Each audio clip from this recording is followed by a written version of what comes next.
Cam Schlittler sets a record in his first ever postseason game. This is MLB Game Night. When that final out is made, you know it's time for Locked On MLB Game Night. All the post-game reactions to every game across the league, every single night, with insights only the hosts at Locked On can provide. Prepare to experience game day reactions like never before. Only on Locked On MLB Game Night. Your team every day. Yes, welcome on into MLB Game Night, where we cover every single game, every single night, as only the Locked On Podcast Network can do it. I'm your host, Lindsey Crosby, host of the Locked On Braves Postcast over on Locked On Sports Atlanta. You can follow me on social media at Crosby Baseball. That is Steve Lennox, host of the Locked On Red Sox Postcast over on the X at Lennox on Baseball. And both of us, unfortunately, have no more games to talk about on our respective postcasts. Your Red Sox, Game 3 against the New York Yankees. We're going to get to all of the action today. Tigers versus Guardians, Cubs versus Padres. But I want to start with this game, Steve, because what a matchup. And the only thing that I can think to just capture the energy of this game is a short video we got from Brian McKeon of Locked On Yankees, who was in Yankee Stadium for Game 3. Yankees advance to the American League Division Series in Toronto with a stellar performance. One of the greatest pitching performances in postseason history in Cam Schlittler's postseason debut. We'll be talking about all of it on Locked On Yankees tonight, live, wherever you get all your podcasts. See you guys there. He has to get home from the ballpark first, but just before we get to the Red Sox, Cam Schlittler, holy cow. Can we just, first pitcher in MLB history to have 12 or more strikeouts in a winner-take-all postseason game. Oh, and also he's a rookie, and also it was his postseason debut. Just electric. It was an electric factory, and a lot of that electricity was from his right arm. What I loved, he established himself early on. I don't believe, Lindsey, in Major League Baseball radar guns anymore. I just don't. But he was throwing 100 according to the radar gun. He was dipping down 97, 98 as he got deeper into the game. But once he got that 4-0 lead, he became relentless. And he wasn't going to allow the Red Sox to get back in the game. They only had one base runner reach second base all night. He gave up 5 hits, no walks. All 5 of those hits were singles. You could do nothing but tip your cap to Schlittler. We'll talk about the Red Sox, as you said, but the Red Sox never adjusted, and they could not catch up to cheddar, just straight cheese from Schlittler. There we go. In the outing where they clinch it. They clinch this series, and they move on. Yeah, to your point of just throwing gas, his average fastball velocity was 0.9 of a mile an hour higher than his season average. So probably feeling the adrenaline a little bit there. Touched 100.8 according to StatCast. But when I was the thing that blew my mind the most is the Boston Red Sox are an organization that are big on you throw your fastball if it's a really good fastball. You throw a four-seam fastball if it's a really good four-seam fastball. And if not, we're going to have you throw cutters. We're going to have you throw sinkers. Sweepers. He threw 107 pitches tonight. 50 were four-seam fastballs, and it just felt like Boston didn't really have an answer. And to your point, they could never adjust to the elevated velocity. It felt like they could not just get around on it on time all night. And when he missed early, he missed up in the zone, above the letters, above the letters. He adjusted second inning on. But the Red Sox, to your point there, did not adjust throughout the course of the season against good pitchers. Yeah. Gosman with the Blue Jays. Schlittler, I think, has a great future in front of him. Stay healthy. Cross your fingers, knock on wood. But the Red Sox, not a good fastball hitting team, and they never adjusted. If you saw Wilyer Abreu's at-bats when he came off the IL through Thursday night in Game 3, the same, I'm going to swing as hard as I can just in case I hit it.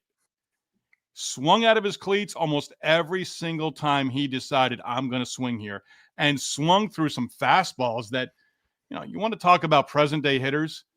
15, 20 years ago, Frank Thomas, I mean, go back to Howard Johnson, who could hit straight fastballs. 90, didn't matter. Todd Worrelly wore him out for the Cardinals as their reliever. These guys can't catch up to it right now. And again, this wasn't 5 different pitchers over 6 innings where you're seeing a different pitcher every at bat. You saw him multiple times. There was no secret to what his game plan was. You never adjusted to it. And again, the tip of the cap ultimately is to him. Yeah. And then the flip side of this is like all of New York's runs come in the 4th inning. And it starts off hot, right? Cody Bellinger double. You go from there. Did you think that ball should have been caught? It felt off the bat like that should have been caught. And it was, it felt like it should have been caught. And this is something like I've noticed all season. The Red Sox outfield defense has been really good. The infield defense has struggled. And there were 2 infield errors today. Right. Nate Lowe, throwing error on Trevor Story. But it felt like that this was a game where the outfield defense, like Ceddanne Rafaela, normally gets that. And I thought it was an out. And he just didn't get it. But like from there, they're able to just string together a bunch of hits off of Connor early. Did it feel like they left him in too long? Or was it you had to give a chance because of how tired the pen is? I said that on the Locked On Red Sox postcast. I felt like Alex Cora married himself to allowing Early to get himself into a jam and out of a jam, and he tried to help him get out of that jam in the 4th inning. He was gassed. The at-bat where Wells put the ball in play. He got 2 strikes early, I think, against Austin Wells, left-on-left matchup, and then it was foul ball. Couldn't put him away, put the ball in play. Lowe has the error. Yep. 2 runs coming to score, and that's it. And the poorest, as you said, the defense was poor all season long on the infield. Hey, they led Major League Baseball in errors. It's not something you can do if you want to be a pennant contender, a division contender. And that's what cost them over the course of the season. I mean, you can probably, just like with the Braves, you can count 5, 10, 15 games. We're like, geez, if we just did the small things, if we didn't let errors beat us, we had 5 or 10 more wins. And that's, again, the last 2 nights, Red Sox baseball during the regular season. Yeah. When they were going bad. Yeah. This is, I think I saw the first time that a team in the wild card round has lost game 1 in this new format with 3 games and come back to win games 2 and 3 and move on. Red Sox are the first. Yeah. And so the Yankees are going to take on Toronto. We'll be previewing that series and all 4 postseason series tomorrow on a special live edition of the show. There's no games on Friday, but game night's not going away. Everybody will be here to preview all 4 of those games. I do want to real quick, since the Boston Red Sox are now done, I do want to touch on for a minute their upcoming offseason because when not going to take a minute, but we're going to do it. Yeah, like it feels like this is going to be a pretty important offseason because you can lose a lot of key contributors, right? Like Alex Bregman has an opt-out, and it's going to be tough to, like, how does Boston navigate this winter? Do they need to be aggressive? If you lose Bregman and Story, you shed a bunch of money, but now you have 2 massive holes on the left side of your infield. And you've also already shed a lot of money with the Devers deal because the Giants took that entire deal. So that happened in season. Bregman, Story, we may even hear before we go off or in the next 24 hours that they're both opting out. That's been the plan all along. Giolito can opt out. So you could have an entirely new left side of the infield. Marcelo Meyer comes back. You can put him at short. You could put him at third. You could put him at second if both those guys on the left side do return.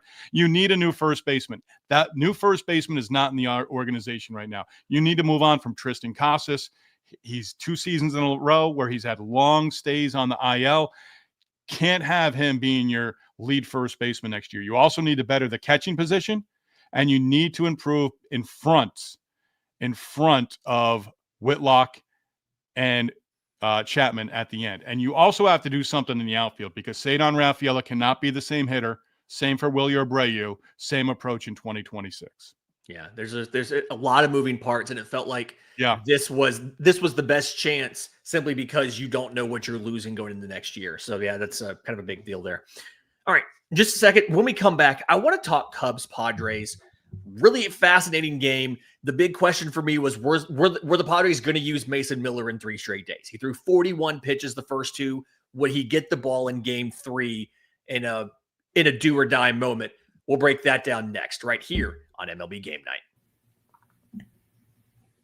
The NFL season is here, and because of that, MLB fans, FanDuel has a great offer you can take advantage of. Right now, new customers can bet just $5 and get $300 in bonus bets if you win. That's right. You pick a bet, you plop down $5, and if it hits, you'll unlock $300 in bonus bets to use across the app.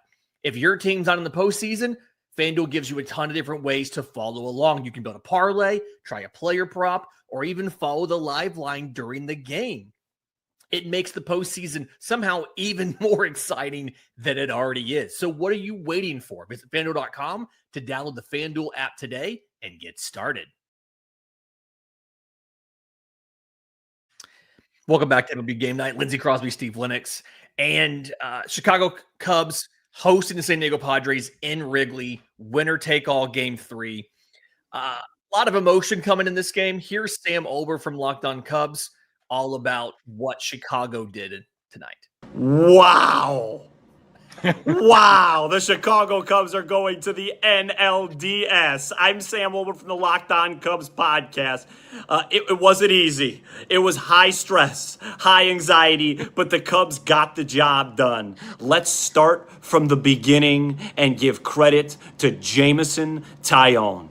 You look at the line, 4 innings, 2 hits, a shutout. Hey, JMO did a really good job. No, JMO was pitch perfect. In the biggest outing of his Chicago Cub career, he was at his very best. JMO, outstanding job. The bullpen was really, really good. A little confused as to why Keller went a second inning. Got really dicey there. How about, we talked about the trade deadline or lack thereof in terms of moves, but Andrew Kittredge comes in and gets the job done. Outstanding work by the bullpen.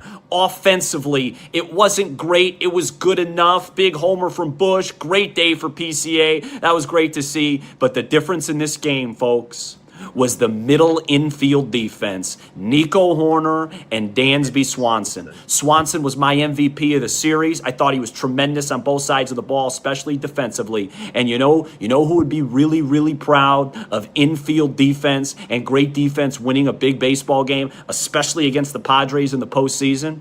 Ryan Sandberg. R.I.P. Rhino, that one was for you. And the Cubs head to Milwaukee. We're about to cover it all live on the show right now. I believe I saw 7 groundouts in the box score by San Diego, and I think every single one of them went to Dansby Swanson in this game. Sam mentioned Taillon, Yeah. who we talked about during the second half of the season this is a guy you got to rely on. Mm-hmm. And also Horner and Swanson. Up and down offensively, sort of like their offense in the second half. It was a little bit more inconsistent than it was in the first half.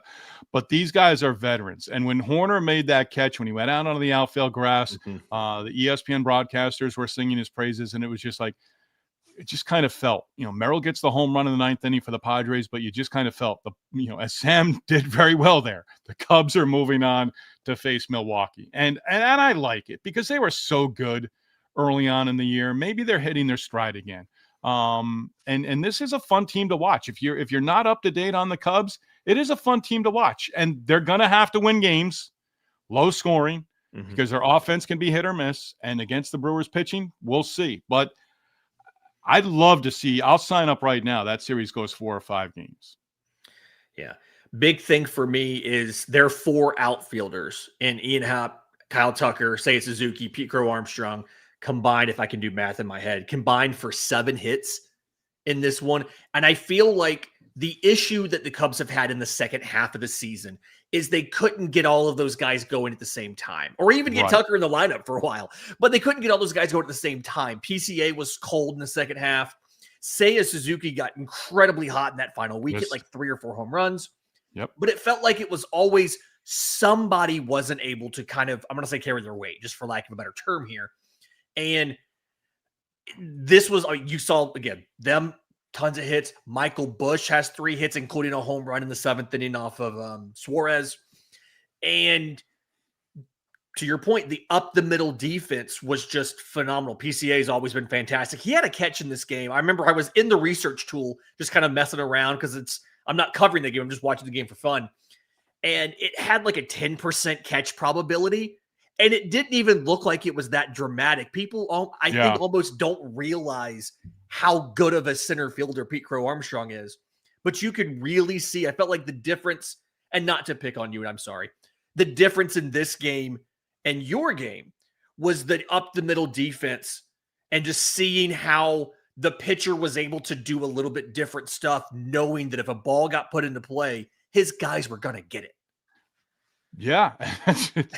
all the little things that you didn't hear during the baseball season, they're magnified times 10, times 20, times 30. The Cubs over this 3-game series against the Padres shut out in game 2, but that's okay. They come back and win game 3. Sam's excited. But they did, do the little things. I have no doubt Craig Counsell can tell somebody in the lineup right now, hey, they're not going to be bothered by it. Oh, he's asking me to move the runners along with a bunt. I'll get the bunt down. Yep. I feel like the Cubs are that team that they can play the small ball. They can play the fundamentals, and I think now in this series, I feel like they've really bought into what Craig Counsell, understands his strengths and weaknesses are of this team, and they have to play to their strengths. Yeah. The one thing that I worry about is you look at the bottom of this lineup. Andrew Swanson goes over 3. Obviously, his biggest contributions were defensively here. Matt Shaw, I don't believe, has a hit in the postseason yet. Is the bottom of this Cubs lineup a little too weak or streaky or unreliable for them to string together and get wins when they have a game like this where they get one total home run because Wrigley's just a hard place to hit for power? Yeah, and again, Milwaukee is a team. I mean, I wonder what the over-under would be on combined home runs if they do go a full 5 games in the series. Again, another team that can rely on, hey, we don't have to hit the ball to the ballpark. But yeah, that bottom of the lineup could be concerning for Craig Counsell. But again, if they're called upon just to move the runner along, or if they've got a runner at second, move them to third, less than 2 outs. Those are productive things that they can do. Yeah, we've seen this team, yes, but have we seen them like Sam has seen them all season long? If they can do those little things, they can have success in this Milwaukee series. Okay. All right. So and then run into one every once in a while. Sorry, that's my final thought. No, there you go. And again, we're going to preview this series, this Cubs series tomorrow. Again, we'll have a live show. I think we discussed maybe probably 9 p.m. Eastern to break down all of this. But I want to pivot real quick before we get out of here on this segment to the San Diego Padres and their offseason. Because it feels like this is a really crucial one. Michael King, mutual option. So he's gone. Those never get picked up, right? You also have Dylan Cease going to free agency. You have Luis Ariz going to free agency. You have Nestor Cortez going to free agency. Jose Iglesias came in as a veteran. They didn't get the same production the Mets got out of him last year, but he ended up playing a lot this year. They traded for Ryan O'Hearn and Ramon Laureano. Both those guys. Oh, no. Laureano has a club option. He should be back, but Ryan O'Hearn's out of here. How much does it hurt to see what the Padres gave up at the trade deadline just to then have this result in the season? Is it something where it's okay because you can just replace the starting pitchers? Or is it, hey, this was our best chance and now we might be in a little bit of trouble next year? Well, in this series, Tatis Jr. didn't hit. Manny Machado hit a home run, but that was it. He was 1 for 10. Tatis Jr. was 1 for 12. You need these guys in these playoff series to really come through. Tatis, during the broadcast, Kevin Brown, Jessica Mendoza, Ben McDonald, Jessica, I think, brought it up. If Tatis is just swinging, hoping he makes some sort of hard contact. Yeah. And he was pulling off balls, and he just looked lost at the plate for this series. Whatever the game plan was for the Cubs, they executed it beautifully on the pitching side. But yeah, I mean, AJ Preller, oh boy, he takes some big swings. Mason Miller was a great pickup, but you gave up maybe the top prospect in all of baseball, and he's now in the athletics organization in DeVries. I threw it out there. AJ Preller wanted Jarren Duran. If I'm Craig Breslow, I'd call him up and say, hey, I know you're depleted in your minor league system, but maybe there's a change of scenery here. Maybe there's something we can work on. What do you think of Wilyer Abreu or Cedon Rafaela? Right off the top. I'm sure he's going to take some big swings. They drew tremendously well again this year. Mm-hmm. So the ownership group has given him all the support to spend money, to make trades. I'm sure they're going to be active again because that fan base, you have to take advantage of it right now because they are rabid and they'd love to go deeper. It ends in great disappointment. I have no doubt AJ Preller is going to be busy.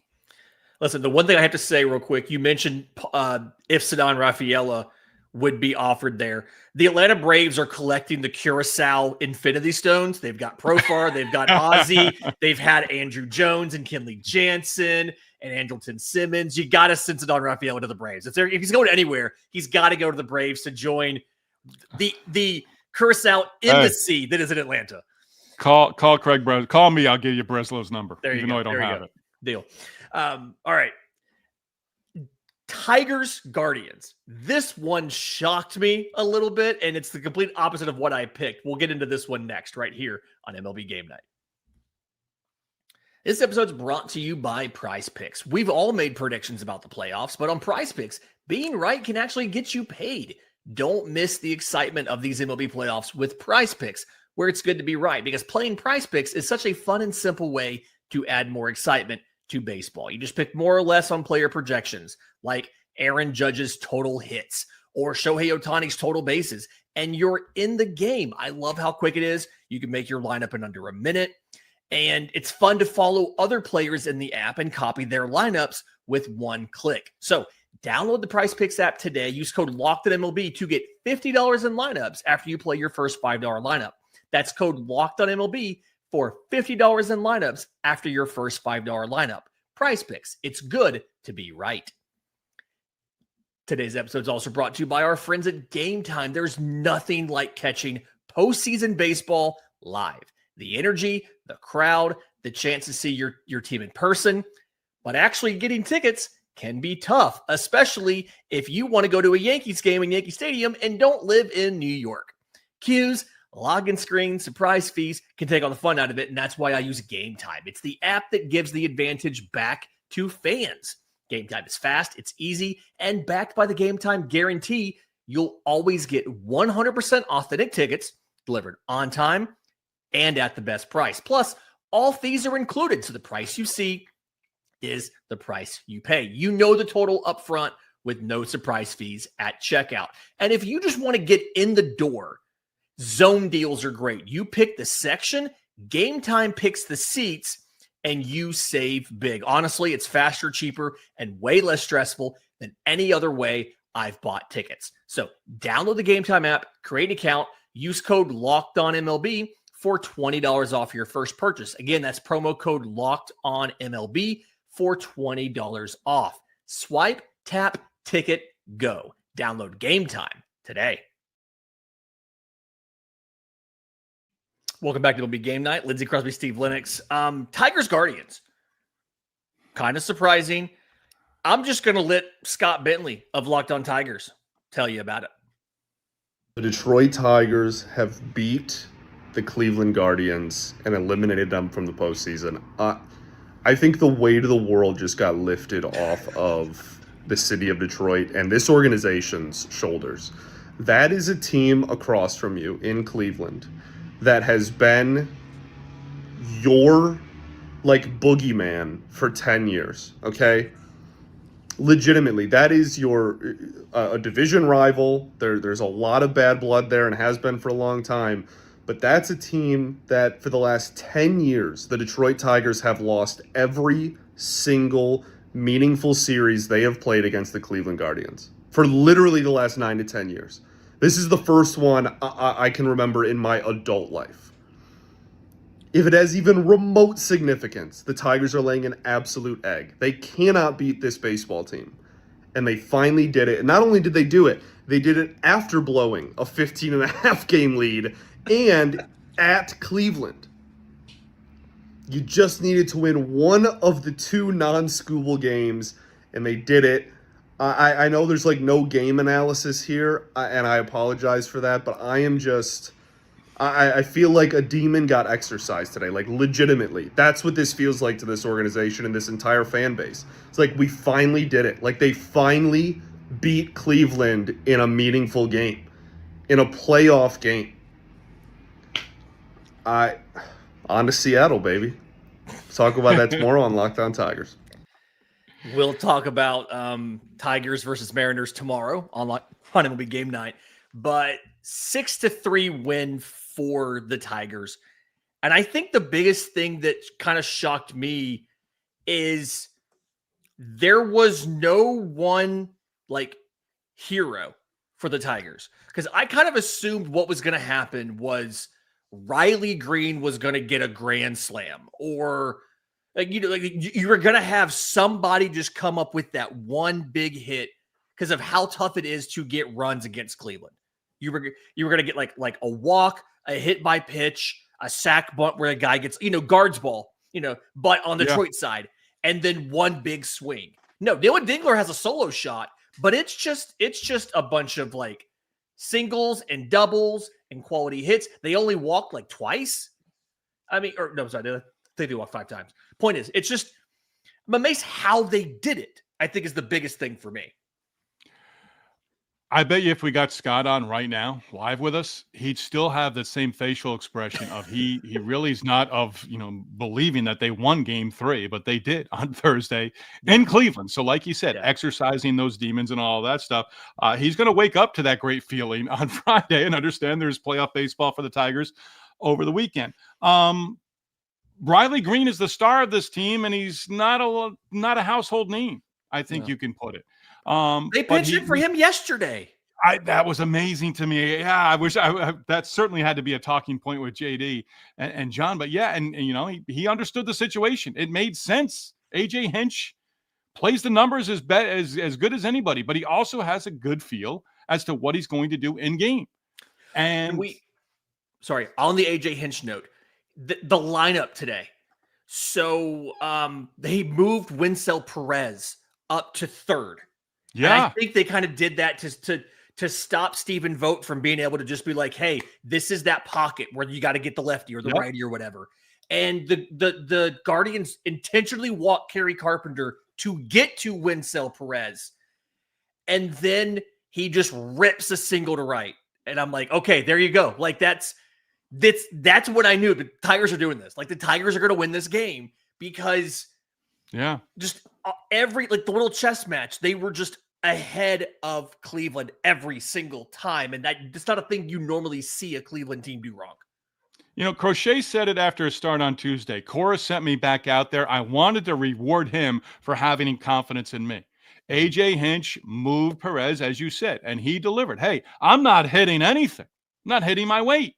But he put him in that situation to move him up. Like you said, he's a switch hitter, had some options there, and he delivered in a big way. And he had all the confidence in the world in his manager to be able to do that. It didn't bury him at the bottom of the lineup. So I think the shocking part of this is still we haven't worn off or forgotten about how they finished the season. Yeah. Most just figured Guardians are going to take care of them. But that did not happen here. I picked Guardians to win the series, so I'm right there with you. And we'll get more into, again, the Tigers Mariners tomorrow on our live show, kind of previewing the weekend of baseball. But I want to pivot to Cleveland real quick because it's been a tough season for the Guardians with losing their closer to suspension and all of that. But I think the thing that worked really well for them, that gives hope for them is getting the production out of the youngsters, right? Getting George Valera, getting Chase DeLauder, getting them up, getting them in, discovering that CJ Kayfus can be a first base DH option. Yep. And so it feels like the offensive future of the Guardians should not be as bad as it normally is, if that makes sense. Is like, how much work do they still have to do in the offseason when you give the fact that they're going to lose Austin Hedges, they're going to lose Jacob Junis, and that's like it. That's the only real losses. Oh, I'm sorry, Lane Thomas too, which they're not sad to see him go. He's hitting under 200. He's hitting less of his weight, but this team's not that far away from being right back here. But are they going to be able to add a quality batter in free agency? You can't just think that DeLauder is going to come up first full season in 2026 and be a guy who's at the top of that lineup. Kwan, I still like him in the leadoff spot. I like him there. Jose Ramirez, we both love. But can they go out and say, and ownership say, okay, to the front office, go be aggressive and go get, and it might not just be a bat. It might be a couple of bats that you really need to this offense, because they're getting to the postseason. But again, I think it's the offense. I would have loved to have seen them advance and see what they could have done with the pitching that they, really put together for the late stages of the regular season to get back in the division race. It was all about the pitching. It was some timely hitting here and there, but there were a lot of low-scoring games. Parker a lot of games coming up. Yeah. A lot of those games they were able to shut out the opponent, with just a couple of runs. So I think it always comes to the bats for the Guardians. And with that, bats that can also play and give you solid defense too. Yeah. Gonna be really curious to see kind of what they do. And obviously Locked On Guardians is going to be all over this, from here all the way through the start of next season. So check those guys out over there. Love Justin and Jeff and those guys. All right. So we've got about a minute left before we get out of here. Again, tomorrow we are previewing all 4 of these matchups. So make sure you subscribe to Locked On MLB, hit the notification bell so you know when we go live tomorrow night to break this down. But your final thoughts on the day that was. The pitching wasn't the same level of pitching we got on Tuesday or Wednesday, but I feel like just this is what makes baseball great. Is these 3 games, the tension was there all the way through. I feel like baseball nailed it with the best 2 out of 3, all 3 games in one spot, because you really went down the stretch. You wanted to try to host those 3 games. Can I complain about one thing, though? Go right ahead. What is the point of spreading them out to give them each their own national window, hurting local attendance like in Cleveland, and then overlapping the start and finish times of the games? What are we doing? That's TV. Just build an extra 20 minutes in there. I understand that, but that's you. I wrap Tigers, Guardians, and Padres, Cubs is in the 3rd inning. Like, what are we doing? There's only 3 games on today. You took the money and you gave control to the networks, and they've had it for many, many, many years now, and they're making those determinations. And they're thinking Padres Cubs is going to end at 7:30 Eastern, 4:30 on the West Coast, and you've got 25 minutes to get to that Yankees Red Sox game. No, playoff games, slow down. You're going to the bullpen. It's not like regular season baseball. That's why we love right now. It is not. Do us a favor, folks. Again, if you're not subscribed, hit the subscribe button here on YouTube. If you're listening on audio, leave a 5-star review for the show. That'd be super awesome. But again, we are back tomorrow night to break down all of the weekend's matchups, the NLDS, the ALDS. For Steve Lennox, I'm Lindsey Crosby. This has been MLB Game Night.